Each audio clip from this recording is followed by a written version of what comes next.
I'm Connor Hold, and welcome back to the second episode of Forgotten Oscar Films, a brand new series that I'm doing for the next few months until the Oscar race starts back up, where I talk about a movie that's been nominated for Best Picture that I believe has been forgotten to time.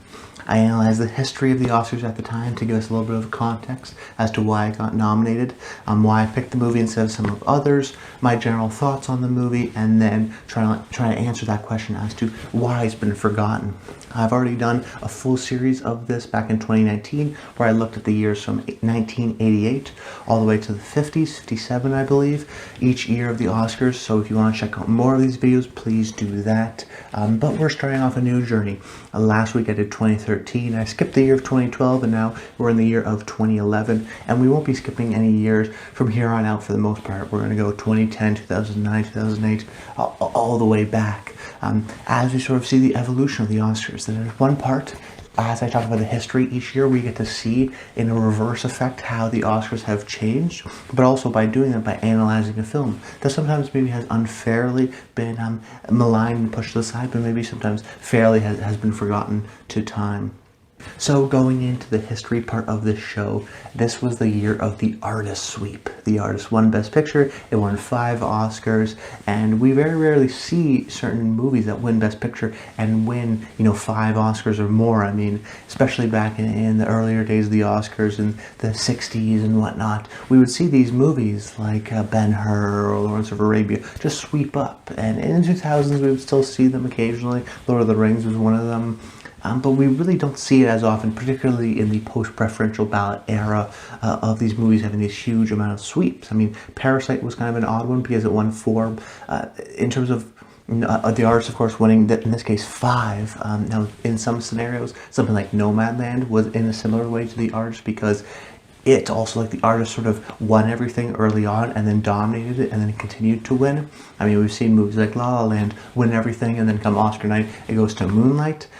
So there's a couple weird things about this year that we don't actually see too often, but it was definitely a year of Hollywood sort of navel glazing, black and white movie that's delightful and charming. Maybe not the grandiose, it deserves the grandiose nature of Best Picture, so obviously kind of that element, but I think for a lot of people it kind of represents, in a distorted way, I think, kind of what the Oscars represents, which is just like, oh, it's about Hollywood, it's about old movies, people are going to obviously respond to that, about the sort of silent film era and reflecting on themselves and giving kind of an award to themselves.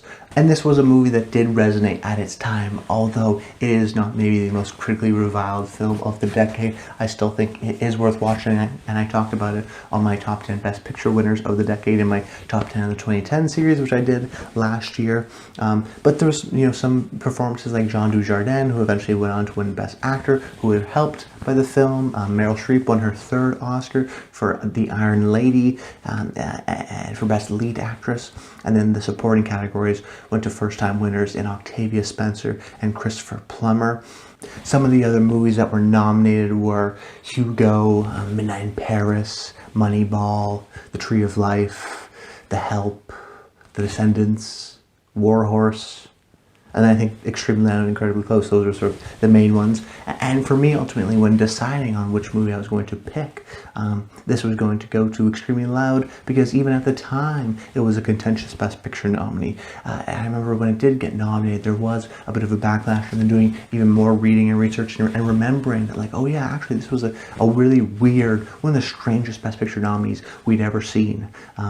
This was a movie that had a lot of buzz early on because Stephen Daldry's the director, and all of his past films that he's ever directed were nominated for Best Picture, so clearly he has, a resonance within the Academy. They like his movies. So there's some buzz. It had Tom Hanks and Sandra Bullock, and Eric Roth was writing it, and Scott Rudin was producing it, and it's $40 million, and it's 9/11, and this is going to be sort of maybe a potential Best Picture winner, who knows? And then it really sort of got critically ravaged, did terribly at the box office. Well, not terrible, it didn't make its money back. And then didn't get any awards recognition, didn't get a single Golden Globe nomination. SAG, PGA, BAFTA, DGA got nothing, none of the industry precursors that we would see. And then all of a sudden, not only does it get Max von Sydow for Best Supporting Actor, it gets the Best Picture nomination. And I think what this did also was reveal a lot of issues maybe with the Oscars system, particularly post-preferential ballot era. They started doing weird things with Best Picture, and where in terms of winning Best Picture, it actually helps if you're generally a well-liked movie.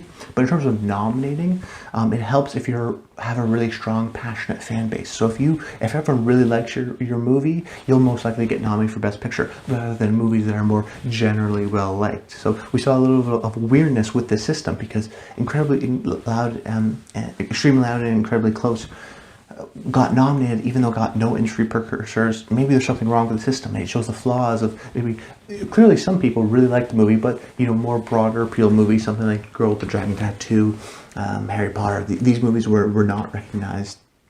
Despite something like Dragon Tattoo, Girl with the Dragon Tattoo, I think believe having 5 nominations and not Best Picture, and Extremely Loud getting Best Picture and then only one other. So we do see some those weird cases and some of the flaws of the Oscar nomination system, which I think people took out maybe unfairly, but so much so on the movie, because it was kind of like, oh, this is an Oscar bait movie made for them, that's why they like it, and only a small group of people liked it. Was it representative of the entire group? Now, when we see movies like Phantom Thread and Judas and the Black Messiah do really well with the Academy compared to other groups and kind of surprise in terms of their nominations, that always happens. But to see this was a very strange situation, one of the strangest I can ever remember.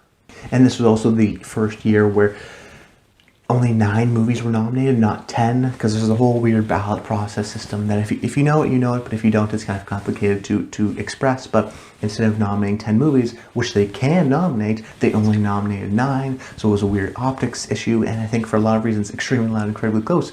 Not only was it the obvious one to pick because it's the only one of the movies that I actually had never seen, it was also so contentious at the time. It was also seen like, oh, why is this movie get nominated? Box office bomb, critically ravaged, just because it has, good people in it, and because we like the people in it, we're going to nominate the movie. And definitely, I think, highlight a lot of the flaws, particularly of the Oscar nomination Best Picture process, which I think they're changing. I think next year will be the first year back again to having a solid 10 nominations rather than the 8 and 9 we've been getting in recent years. But now transitioning into my thoughts, what I do want to use this thoughts section, as I did last week, is to talk a little bit more about a general theme, a general type of which is, what is a sentimental movie? What is sentiment? Because I think for a lot of people, the reason why you like this movie or don't like this movie is because of its level of sentiment. Now, it's not really an explicit term. I mean, sentimental is obvious, and I can define that. But in terms of a sentimental movie, or a movie that's kind of melodramatic, that's what I kind of tie into sentimental. That I think it tries to express these sort of heightened emotions of everyday life, the most sort of beautiful or sad or humorous or honest moments or tragic moments, try to express those through film with zero cynicism, with zero prisms. It's not like sci-fi where it has a genre to sort of reflect onto. That's not real life people being racist to each other. Oh, it's different alien species, so there's a little bit of a filter. I think sentimental movies, melodramas in many ways, like the films of Douglas Sirk or Stephen Frears, in the best kind of ways, do so where they're not trying to not confront this issue. As a matter of fact, they're trying to confront either a social issue or an emotional, tragic moment of grief or whatnot through a sort of a human adult drama. And in many ways, it has trying to confront that emotion by making you feel that emotion. It is in many ways unabashedly emotional, is I guess how I would define it. And some of the most famous movies of all time, I think, are sentimental. Titanic, Forrest Gump, The Notebook. These are wildly popular movies and resonate with people because when they do work, they work. Now, they can be complete disasters, and I think in many ways it's actually easier to be sort of coy and winking and cute about it because, sometimes I think certain Marvel movies have the tendency of having this great big emotional moment and then undercutting it with comedy, and it's easy to sort of come back and sort of comment on, oh, you're doing this, and try to have like a little bit of an in-joke and be sarcastic with it. But it's actually more difficult to be something like Titanic, which is very abashedly emotional, and it's this grand romantic, and it's a disaster movie, and there's no winking or nodding in that entire movie. They are trying to be as emotional and real to the true events as it happens. Now, there's a negative effect of many times where people try to think of Forrest Gump or Titanic or The Notebook as guilty pleasures because they work, but it's a very difficult thing to do sentiment. Now, why am I talking about sentiment and what does it mean to be sentimental when I'm talking about my thoughts of the movie? Well, for me, I think it is being too sentimental. That it's actually a failure in many ways as a movie because of its reliance, its heavy reliance on sentiment. And I think playing those emotions grandly and trying to be a sort of genuine emotional interaction with the audience is in many ways should be used as a tool, like any other tool in filmmaking, like using a lot of close-ups or using narration or using a score. That in certain moments, if there's no close-ups in the entire movie and you see a close-up of someone's face crying and there's music swelling, well, that's emotional because we haven't seen that the entire film, or the narration can be used sparingly as jarring inserts. I mean, there's different tools that you don't use throughout the entire movie because then the audience members become desensitized to the movie. I think Extremely Loud and Incredibly Close fails to do this in many ways, that it is just sentiment going too far. Every shot is a close-up. There's all these actors crying, famous actors in perilous situations. The narration is very heavy. Every scene has this big emotional climax and it's this big statement of grandeur. But what we lack is the scenes in between. That many times someone like Steven Spielberg is often referred to as being too sentimental, or manipulative would be the word. Now, I think he's one of the best filmmakers of all time, and I think that he does a great job at manipulating you to feel emotions. But when you watch a movie like E.T., and when we see the bike go across the moon, that's an incredibly manipulative, emotional, sentimental moment, but it works. Why does it work? Because you just saw E.T. play Halloween and interact with the kids, and all these smaller scenes throughout the entire movie, so that when we get to the emotional climax of the story, Steven doesn't play it subtle, he plays it big, and you feel it, and it's emotional, and it's great. The same thing when you hear Run, Forrest, Run, and many times it's because of these sort of smaller character moments where we actually have to learn more about the character and their experiences and live with them. And unfortunately with this movie, I think many times it has so many of these big emotional revelations, like maybe the book is trying to do, of the themes of death and moving forward and how to cope with that, and intertwining lives and all these sort of grander themes it's trying to achieve. But I think in this 2-hour format, what it does is have a lot of these big key kind of moments of grandiosity, but then it fails to have these sort of smaller moments that help us understand and relate to these characters. So when there's a big grandiose moment and you're not understanding and related to the characters, well, then you see the inner workings behind it. You see the big emotional score and the crying, and you go, for many people it was deemed Oscar bait because of that. Oscar bait in the sense that, oh, it was only made for the Academy, that we don't really resonate to it, but because it has great people in it, because it checks all the boxes. It's a 9/11 movie, it's also a Holocaust movie, it's also got famous people, it's also got a grand sweeping score, it has crying scenes. I mean, it's got a lot of these sort of check boxes that you want to see from these typical Oscar movies, but I think in many ways represents kind of the negative elements of it. That just because Eric Roth is a terrific writer and Stephen Daldry is a terrific director and Tom Hanks and Viola Davis and Sandra Bullock, I mean, Sandra Bullock gives a terrific performance in this, but it's one of those situations where it's like a chocolate mint pizza on top of I don't know, like a ramen noodles or whatever. It's like those things are all great together, but if they were mushed together in one meal, it'd be pretty disgusting because they don't work together, they don't play in that same way. Stephen Daldry is very emotional, and the same thing with Eric Roth. But the best Eric Roth movies are stuff he's done with David Fincher, who balances it out with some of that cynicism that he brings. So Sandra Bullock gives a great performance, but is often sidelined. Max von Sydow has some great moments, but sometimes feels a little bit too comedic. Jeffrey Wright is doing this incredible, great monologue, and then every 2 seconds he gets interrupted by a line of dialogue and an abrupt edit. There's these certain elements that just don't flow ultimately as a movie together, which I felt was a little bit unfortunate when watching the movie, because I could see a little bit more of the imaginations, because ultimately I didn't care for these characters. Now, I think if you do like the movie, you do care for these characters, and these emotional moments do work well for you in terms of the themes, which I thought were interesting. But sometimes it was just one of those situations where these are clearly talented people here, but it didn't come together as a cohesive unit for me, and missed some of those more important scenes. I think it was maybe a little bit too ambitious. I think it could have been scaled down a little bit more, and personally, I don't think it would have been one of my Best Picture nominees of that year. But in terms of answering that central question as to why it's been forgotten, I think it is because of the sentimental element. The fact that Forrest Gump, Titanic, and The Notebook are some of the most popular movies of all time, yet for many people they're deemed as guilty pleasures. There's not really a critic claiming that Forrest Gump is necessarily the best movie of the 90s, despite everyone you talk to really liking and appreciating that movie because of sort of a large critical consensus more towards subtlety and maybe cynicism based on their outlook from a lack of diversity or whatnot, but seemingly that's sort of the general critical response. This sort of bag on some movies that are sentimental, and this kind of fits that bill, especially even going so far. I mean, it's incredibly sentimental in many ways and can feel, like I said, a bit manipulative, and certain elements that the filmmaker's trying to do to make you feel emotions, but if you don't feel for these characters, then you recognize what it's trying to do, and therefore you're even more distant to it.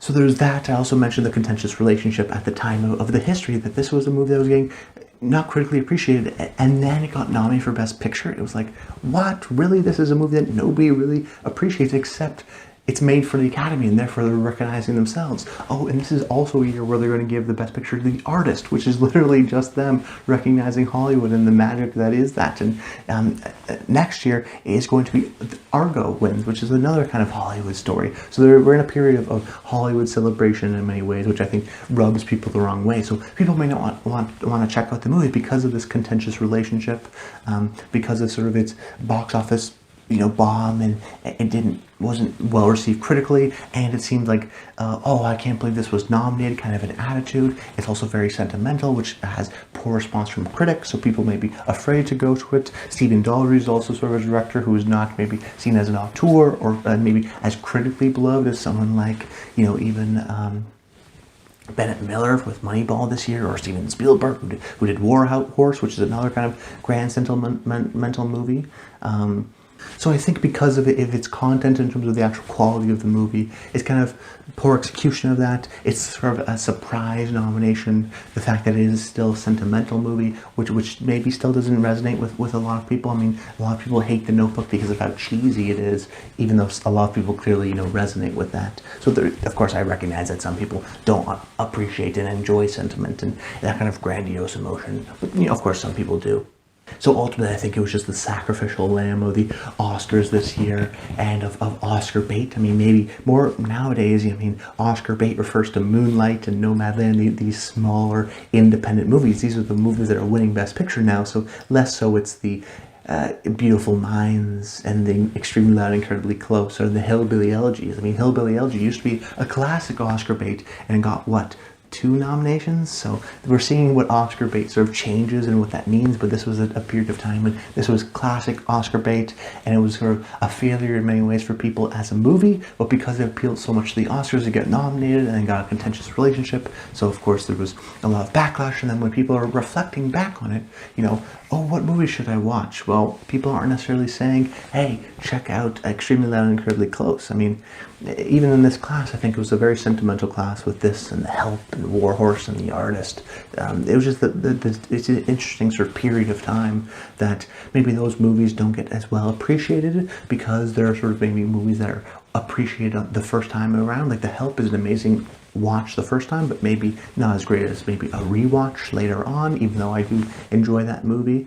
So it was an interesting period of time in popular culture, and I think Extremely Loud and Incredibly Close was a sort of sacrificial lamb of the, in my opinion, maybe the death of the Oscar bait, particularly for Best Picture. I mean, I think there's very much still Oscar performances for actors and stuff like that, and we can have that conversation later, but it's an interesting kind of a dichotomy in that way. But that's about it, guys. I hope you enjoyed the video. Let me know if you've seen this movie, if you thought I should have chose something else. Maybe you thought War Horse or The Help or something like that was maybe less remembered and more forgotten. Stay tuned to next week, where I'm going to be looking at The Kids Are All Right, which is, we're going back in time, so 2010, which was a really great year for movies. I think sort of the Social Network King's Speech battle, but then Toy Story 3 was also nominated, and True Grit. It was a good fun year with a lot of nominations, and it should be interesting to see where The Kids Are All Right sort of fits in that hierarchy and my thoughts on it. But that's about it, guys. I hope you appreciated the videos, and until next time, stay tuned.